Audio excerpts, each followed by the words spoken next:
ಓದ್ಕೊಳ್ಳೋ ಟೈಮಲ್ಲಿ ಟಿವಿ ಯಾಕೆ ನೋಡ್ತಿದ್ಯಾ? ಹೋಗೋದ್ಕೋ. ಅಮ್ಮ, ಅಪ್ಪು ಟೆರೆಸಲ್ಲಿ ಆಟ ಆಡ್ತಿದ್ದ, ನೀವು ಬ್ಯುಸಿ ಆಗಿದ್ರಿ, ಅದಕ್ಕೆ ನಾನು ಟಿವಿ ನೋಡ್ತಿದ್ದೆ ಅಮ್ಮ. ಸೊ ನಾನು ಬ್ಯುಸಿಯಾಗಿದ್ರೆ ನೀನೇ ಓದ್ಕೊಳ್ಳಲ್ವಾ ಪುಟ್ಟ? ನೋಡು, ಇನ್ನು ಮುಂದೆ ನಿಮ್ಮ ಕೆಲಸನ ನೀವೇ ಮಾಡ್ಕೋಬೇಕು. ಅಪ್ಪನ ಕರ್ಕೊಂಡು ಹೋಗಿ ನೀನು ಓದ್ಕೋ. ಇನ್ನು ಮುಂದೆ ನಾನು ಓದ್ಸಲ್ಲ, ನೀವೇ ಓದ್ಕೊಳ್ಳಿ. ಹೋಗು. ಅಮ್ಮ, ಯಾವಾಗ್ಲೂ ನೀವೇ ತಾನೇ ಅಮ್ಮ ಓದ್ಸೋದು, ಇವಾಗ ನೀವು ಬರ್ಬೇಕಲ್ವಾ?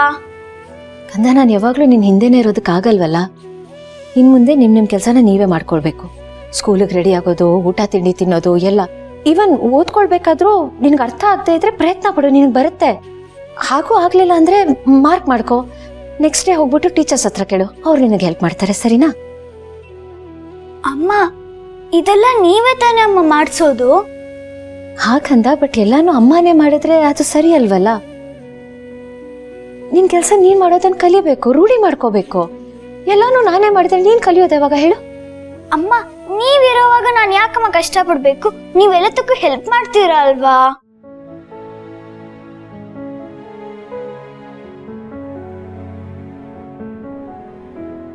ನೋಡು ಕಂದ, ಒಂದಲ್ಲ ಒಂದಿನ ಎಲ್ರೂ ತಮ್ಮ ಕೆಲಸನ ಮಾಡ್ಕೊಳ್ಳೋದನ್ನ ರೂಢಿ ಮಾಡ್ಕೊಳ್ಳೇಬೇಕು. ನಮ್ ಕೆಲ್ಸನ ನಾವು ಮಾಡ್ಕೊಂಡ್ರೆ ನಮ್ಗೆ ಯಾರು ಬೇಡ, ನಮ್ಮನ್ನ ನಾವು ನೋಡ್ಕೊಳ್ತೀವಿ ಅನ್ನೋ ಧೈರ್ಯ ಬರುತ್ತೆ. ಒಂಥರ ಸೆಲ್ಫ್ ಕಾನ್ಫಿಡೆನ್ಸ್ ಬಿಲ್ಡ್ ಆಗುತ್ತೆ. ಯಾರ ಮೇಲೂ ಡಿಪೆಂಡ್ ಆಗೋದು ಬೇಡ, ಇಂಡಿಪೆಂಡೆಂಟ್ ಆಗಿರ್ಬೇಕು. ನೀನ್ ಸ್ಟ್ರಾಂಗ್ ಅಲ್ವಾ, ನೀನ್ ಮಾಡಕ್ಕಾಗತ್ತೆ. ಅದಕ್ಕೆ ನಿನಗೆ ಹೇಳ್ತಿದ್ದೀನಿ. ಅಮ್ಮ, ತೀರಿನಂತ ಯಾಕಮ್ಮ ಈ ತರ ಮಾತಾಡ್ತಿದ್ದೀರಾ? ನಿಮ್ಗೇನಾಯ್ತು? ನನ್ಗೇನು ಆಗಿಲ್ಲ ಮುದ್ದು, ಆದ್ರೆ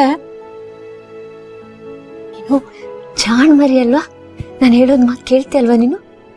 ನೋಡು, ಇನ್ ಮುಂದೆ ನೀನು ಅಪ್ಪನ್ನ ಕೂರಿಸ್ಬಿಟ್ಟು ಓದಿಸ್ಬೇಕು. ಅವನು ಓದೋದ್ರಲ್ಲಿ ಸ್ವಲ್ಪ ವೀಕು.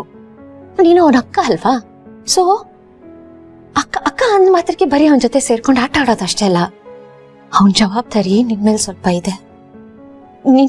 ನೀನು ಬರೀ ಅವನ ಅಕ್ಕ ಅಷ್ಟೇ ಅಲ್ಲ, ಇನ್ ಮುಂದೆ ನಿನ್ ಅಕ್ಕ, ಟೀಚರು, ಕೇರ್ ಟೇಕರು, ನೀನು ಅವನ್ಗೆ ಅಮ್ಮ ಆಗ್ಬೇಕು. ಅಮ್ಮ, ಆದ್ರೂ ನನ್ನ ಮಾತೆ ಕೇಳಲ್ವಲ್ಲ. ನೀನು ಅವನನ್ನ ನಿನ್ ಮಾತು ಕೇಳೋ ಹಾಗೆ ಮಾಡ್ಬೇಕು. ಆ ಟ್ರಿಕ್ ನೀನ್ ಕಲಿಬೇಕು.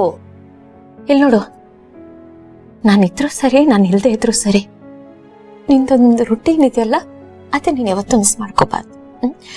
ಯಾವ್ಯಾವ ಟೈಮಲ್ಲಿ ಏನೇನು ಮಾಡಬೇಕು ಆ ಟೈಮಲ್ಲಿ ಅದನ್ನು ಮಾಡಲೇಬೇಕು. ಓದೋ ಟೈಮ್ ಕರೆಕ್ಟಾಗಿ ಓದಬೇಕು. ಯಾರಿರಲಿ ಯಾರು ಇಲ್ಲದೆ ಇರಲಿ, ಮಲಗಬೇಕಾದ್ರೆ ಅಪ್ಪನೇ ಬೇಕು ಅಮ್ಮನೇ ಬೇಕು ಅಂತ ಹಠ ಮಾಡಬಾರ್ದು. ನೀನೇ ಇಂಡಿಪೆಂಡೆಂಟ್ ಆಗಿರ್ಬೇಕು. ಸರಿನಾ? ಅಮ್ಮ, ಆದ್ರೆ ಒಂದ್ ಮಾತ್ರ ಒಪ್ಕೊಳ್ಳಲ್ಲ ಅಮ್ಮ. ನೀವು ಮಲ್ಕೊಳ್ಳೋಕೆ ನೀವು ಮತ್ತೆ ಪಾಪ ಬೇಕೇ ಬೇಕು.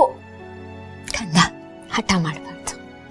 ಜಾಣ್ ಮರಿ ಅಲ್ವಾ, ನಿನ್ನದಾಗತ್ತಯ್ಯೋ. ಅಲ್ಲಮ್ಮ, ಆಗಲ್ಲ. ಮಲ್ಗೋವಾಗ ನೀವು ಇರ್ಲೇಬೇಕು. ನಾನು ಹೇಳೋದನ್ನ ಅರ್ಥ ಮಾಡ್ಕೊಂಡು ನೀನು ಒಳ್ಳೇದಕ್ಕೆ ಹೇಳ್ತಿದ್ದೀನಿ. ನಾನು ಸುಮ್ಮನೆ ಮಾತು ಬೆಳೆಸ್ತಾ ಇರಬೇಡ. ಹೋಗು, ಅಪ್ಪನ ಕರ್ಕೊಂಡೋಗಿ ಓದ್ಕೋ ಹೋಗು.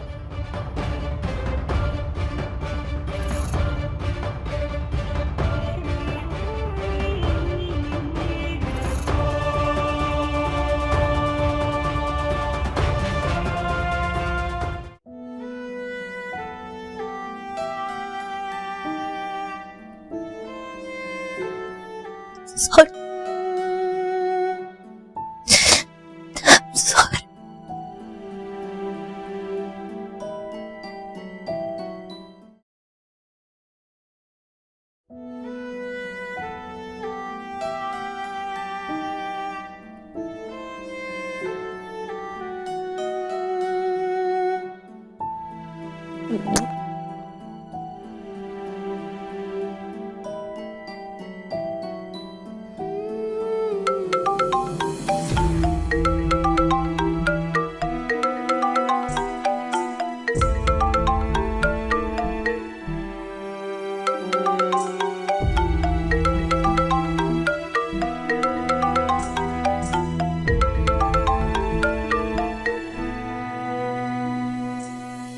ಹಲೋ ಮಾ.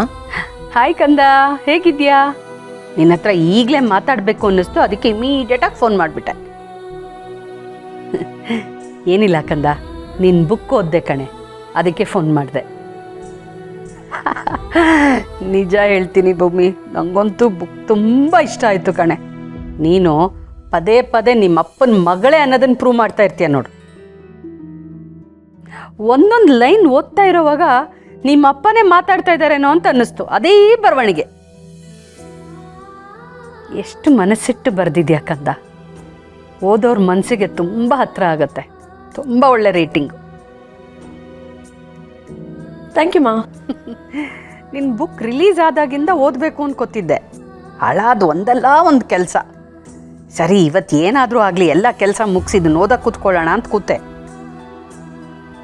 ನಿನಗೆ ಗೊತ್ತಲ್ಲ, ಬುಕ್ ಹಿಡ್ಕೊಂಡ್ರೆ 1-2 ಪೇಜ್ ಆಗ್ತಾ ಇರಂಗೆ ನನಗಂತೂ ಸಾಕಾಗೋಗುತ್ತೆ. ಆದರೆ ನಿಜ ಹೇಳ್ತೀನಿ, ನಿನ್ನ ಬರವಣಿಗೆ ಆಹಾ ಒಂದಾದ್ಮೇಲೆ ಪೇಜ್ಗಳು ಅದು ಹೆಂಗೆ ಹೋಗುತ್ತೆ ಅನ್ನೋದೇ ಗೊತ್ತಾಗಲ್ಲ ಕಣೆ. ಅಷ್ಟು ಇಂಟ್ರೆಸ್ಟಿಂಗ್ ಆಗಿ ಬರ್ದಿದ್ಯಾ ಕಂದ. ಸೂಪರ್.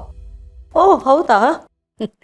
ಹ್ಞೂ ಕಂದ, ಫುಲ್ ಬುಕ್ ಓದಿ ಮುಗಿಸ್ಬಿಟ್ಟೆ. ಮುಗಿಸಿದ ತಕ್ಷಣ ನಿನ್ನ ಹತ್ರ ಮಾತಾಡಬೇಕು, ಈಗಲೇ ಓಡ್ಬಂದು ನಿನ್ನನ್ನು ನೋಡಬೇಕು ಅನ್ನಿಸ್ಬಿಟ್ಟಿದೆ ಕಣೆ.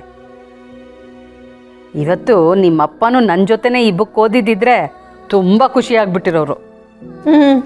ಕಂದ, ಎಲ್ಲ ಓಕೆನಾ? ಯಾಕೋ ಪುಟ ತುಂಬ ಡಲ್ಲಾಗಿ ಮಾತಾಡ್ತಿದ್ಯಾ?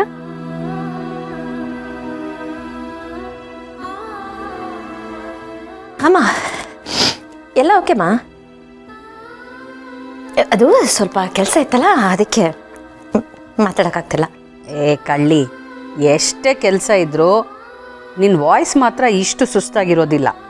ನನಗೇನೋ ಮನ್ಸಿಗೆ ಬೇಜಾರಾಗಿದೆಯೇನೋ ಅನಿಸ್ತಾ ಇದೆ. ಏನಾಗಿದೆ ಹೇಳು ಕಂದ? ಇಲ್ವಲ್ಲ, ನಾನು ಆರಾಮಾಗಿದ್ದೀನಿ. ನೀವು ಸುಮ್ಮನೆ ಏನೇನೋ ಯೋಚನೆ ಮಾಡ್ತಿದ್ದೀರಾ. ಸರಿ, ನೀನು ಹೇಳ್ತೀಯ ಅಂತ ನಂಬ್ತೀನಿ. ತುಂಬ ಸುಸ್ತಾದಂಗಿದೆ ವಾಯ್ಸು. ಪ್ಲೀಸ್ ಸ್ವಲ್ಪ ರೆಸ್ಟ್ ಮಾಡು ಭೂಮಿ. ಓಕೆ? ಎಸ್ ಅಮ್ಮ. ಸರಿ ಕಂದ, ಟೈಮ್ ಸಿಕ್ಕಾಗ ಆರಾಮಾಗಿ ಮಾತಾಡೋಣ, ಆಯಿತಾ? ರೆಸ್ಟ್ ತಗೋ ಬಂಗಾರ. ಓಕೆಮ್ಮ, ಟೇಕ್ ಕೇರ್. ಬಾಯ್. ಬಾಯ್.